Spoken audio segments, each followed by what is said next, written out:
ಸರಿ. ಇವಾಗ ನೀವು ನೋಡ್ದಂಗೆ ಅಮ್ಮ, ತುಂಬ ನಟರನ್ನ ನೀವು ನೋಡಿರ್ತೀರ, ಬೆಳವಣಿಗೆಲಾಗಿರ್ಬೋದು. ನಾನು ಒನ್ ಬೈ ಒನ್ ಹೆಸರು ಹೇಳ್ತಾ ಹೋಗ್ತೀನಿ. ಸೊ ನಿಮ್ಮ ಮನಸ್ಸಿಗೆ ಅವ್ರ ಬಗ್ಗೆ ಇರೋವಂಥ ಥಾಟ್ ಹೇಳಿ. ದರ್ಶನ್ ಅವರು ತುಂಬ ಕಷ್ಟಪಟ್ಕೊಂಡು ಇವತ್ತು ಇಷ್ಟು ಎತ್ತರ, ಅವ್ರ ಆಕಾರ ಅಲ್ಲ, ಅವ್ರ ಯಶಸ್ಸು ಕೂಡ ಅಷ್ಟೇ ಎತ್ತರವಾಗಿದೆ.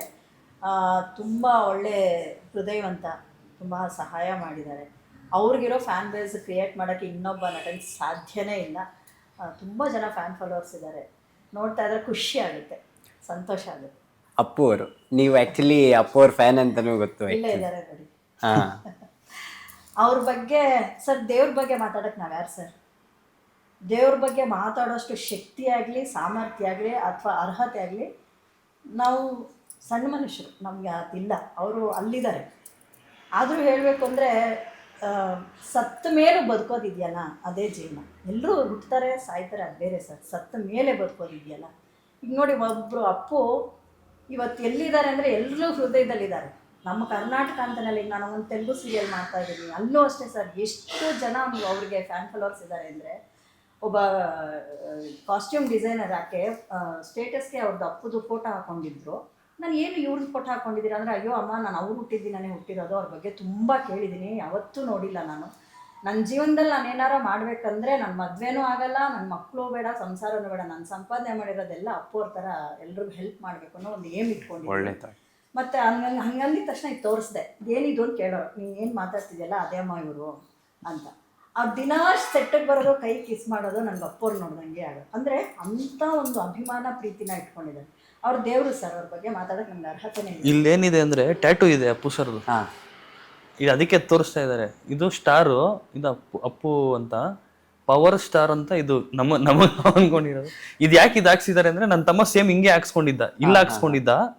ನಮ್ಮ ತಾಯಿಯವ್ರು ಇಲ್ಲ ಹಾಕ್ಸ್ಕೊಂಡಿದ್ದಾರೆ. ನಾನು ಅವ್ರದ್ದೊಂದು ಚಿತ್ರನೇ ಬರ್ಸ್ಕೋಬೇಕು ಅಂತ ಆಸೆ ಇದೆ. ಈ ಕಡೆ ಕೃಷ್ಣ ಇದೆ, ಈ ಕಡೆ ಅವ್ರನ್ನ ಹಾಕ್ಸ್ಕೋಬೇಕು. ಬಟ್ ನಮ್ಮ ಕಲಾವಿದರಿಗೆ ಏನಾಗುತ್ತೆ ಅಂದರೆ, ಕೆಲವೊಂದ್ಸಲ ಅಂದರೆ ಕೆಲವು ಕ್ಯಾರೆಕ್ಟರ್ಗಳು ಮಾಡೋಕ್ಕೆ ಸ್ವಲ್ಪ ಕಷ್ಟ ಆಗುತ್ತೆ. ಆಮೇಲೆ ಇನ್ನೊಂದು ಮೇಕಪ್ ಆರ್ಟಿಸ್ಟ್ಗಳು ಅಷ್ಟೊಂದೆಲ್ಲ ಅಂದರೆ ಅವ್ರಿಗೂ ಪಾಪ ಮಾಡಬೇಕು. ಹಾಗಾಗಿ ಸುಮ್ಮನೆ ಸಣ್ಣದಾಗಿ ಅದು ಆ್ಯಕ್ಚುಲಿ ಇದನ್ನ ಹಾಕಿರೋ ತಮಿಳ್ ಹುಡುಗ, ಅವ್ನು ಕನ್ನಡನೇ ಬರಲ್ಲ, ಬರ್ಕೊಟ್ಟು ಇದು ಮಾಡಿ ಹಿಂಗೆ ಅಂತ ಹೇಳಿದ್ರೆ, ಅವ್ರದ್ದು ನಾನೇ ಹಾಕ್ತೀನಿ ಟ್ಯಾಟೂ ಅಂತ ಅಂದ್ಬಿಟ್ಟು ಚೆನ್ನೈಯಲ್ಲಿ ಒಬ್ಬ ಹುಡುಗ, ಆ ಹುಡುಗ ಹಾಕಿದ್ದು. ಸೂಪರ್. ಯಶ್ ಅವ್ರು ಮಾಡಿ. ಯಶ್ ಅಂದ್ರೆ ಅವ್ರ ಹೆಸರಲ್ಲೇ ಯಶಸ್ಸಿದೆ. ನವೀನ್ ಆಗಿ ನಮಗೆ ಗೊತ್ತಿತ್ತು. ಅವರು ತುಂಬ ಬೆನಕ ಅಲ್ಲಿರುವಾಗ ನಾಟಕಗಳು ಮಾಡೋವಾಗ ಆ ಹುಡುಗ ಸೆಟ್ ಪ್ರಾಪರ್ಟಿ ಕೂಡ ಎತ್ಕೊಂಡು ಬಸ್ ಮೇಲೆ ಹಾಕಿ, ಅದೊಂದು ಸ್ಟ್ರಗ್ಲಿಂಗ್ ಡೇ ಸರ್ ಅದು. ಅವಾಗ ನಾನು ಏನೋ ಸಾಧಿಸ್ಬೇಕು ಅನ್ನೋ ಆ ಛಲ, ಹುಮ್ಮಸ್ಸು ಇದೆಯಲ್ವಾ, ಒಂದು ಏನು ಅವ್ರು ಅಂದ್ಕೊಂಡಿದ್ದು ಸಾಧನೆ ಮಾಡಲೇಬೇಕು ಅನ್ನೋ ಛಲನೇ ಇವತ್ತು ಅವ್ರನ್ನ ಒಂದು ಆ ಲೆವೆಲ್ಲಿಗೆ, ಇಡೀ ಬಾಲಿವುಡ್ಡಲ್ಲೂ ಅವ್ರು ಹೋಗಿ ಮಿಂಚ್ತಾರೆ. ಒಂದು ಒಳ್ಳೆ ಕ್ಯಾರೆಕ್ಟರ್, ರಾವಣನಂತ ಒಂದು ಅದ್ಭುತವಾದ ಕ್ಯಾರೆಕ್ಟರ್ನ ಅವ್ರು ಪರ್ಫಾರ್ಮ್ ಮಾಡ್ತಾರೆ ಅಂದರೆ, ಅವರ ಒಂದು ಏನಿದೆಯಲ್ಲ ಆ ಗುರಿ, ಅದೇ ಅವ್ರನ್ನ ಅಲ್ಲಿವರೆಗೂ ತೊಗೊಂಡೋಗಿದ್ದಾರೆ. ಗಣೇಶ್ ಅವರು ತುಂಬ ಖುಷಿಯಾಗುತ್ತೆ. ನಾವು ಈಶ್ವರಿ ಮಾಡೋವಾಗ ನನ್ನ ಮೊಮ್ಮಗನ ಕ್ಯಾರೆಕ್ಟರ್ ಮಾಡ್ತಾ ಇದ್ದಿದ್ದು. ಸೆಟ್ಟಲ್ಲೂ ಅಷ್ಟೇ, ಒಂದು ನಿಮಿಷ ಸುಮ್ಮನೆ ಇರ್ತೀವಿ, ಎಲ್ಲರನ್ನೂ ತರಲೆ ಮಾಡಿಕೊಂಡು, ಕೀಟ್ಲೆ ಮಾಡ್ಕೊಂಡು, ನಗಾಡಿಸ್ಕೊಂಡು ಎಲ್ಲ ಇದು ಮಾಡ್ಕೊಂಡು, ನಾನು ದೊಡ್ಡ ಹೀರೋ ಆಗಬೇಕು, ಹಾಗೆ ಆಗ್ತೀನಿ, ಅಲ್ವಾ ಅಮ್ಮ, ಅಲ್ವಾ ಮಮ್ಮಿ, ಅಲ್ವಾ ಅಮ್ಮ ಅಂತ ಅಂದ್ಬಿಟ್ಟು ಇದು ಮಾಡೋ, ಖಂಡಿತ ಆಗ್ತೀಯ ಬಿಡಪ್ಪ ಅಂತ. ಒಂದು ಮುಂಗಾರು ಮಳೆಯಿಂದ ಒಬ್ಬ ಕ್ಯೂಟ್ ಹುಡುಗ ಆ ಲೆವೆಲ್ಗೆ ಹೋಗಿದ್ದಾರೆ. ಇವತ್ತು ಒಂದೇ ಸಲ ಬಿಡುವಿಲ್ಲದೆ 4-5 ಸಿನಿಮಾಗಳ ಶೂಟಿಂಗ್ ಒಂದೇ ಸಲ ಮಾಡ್ತಾ ಇದ್ದಾರೆ ಅವರು. ಖುಷಿಯಾಗುತ್ತೆ, ತುಂಬ ಖುಷಿಯಾಗುತ್ತೆ. ದುನಿಯಾ ವಿಜಯ್ ಅವರು, ಅವ್ರ ಬಗ್ಗೆ ಹೇಳೋದೇ ಬೇಡ, ಎಷ್ಟು ಕಷ್ಟಪಟ್ಟಿದ್ದಾರೆ ಅವರು ಅಂದರೆ.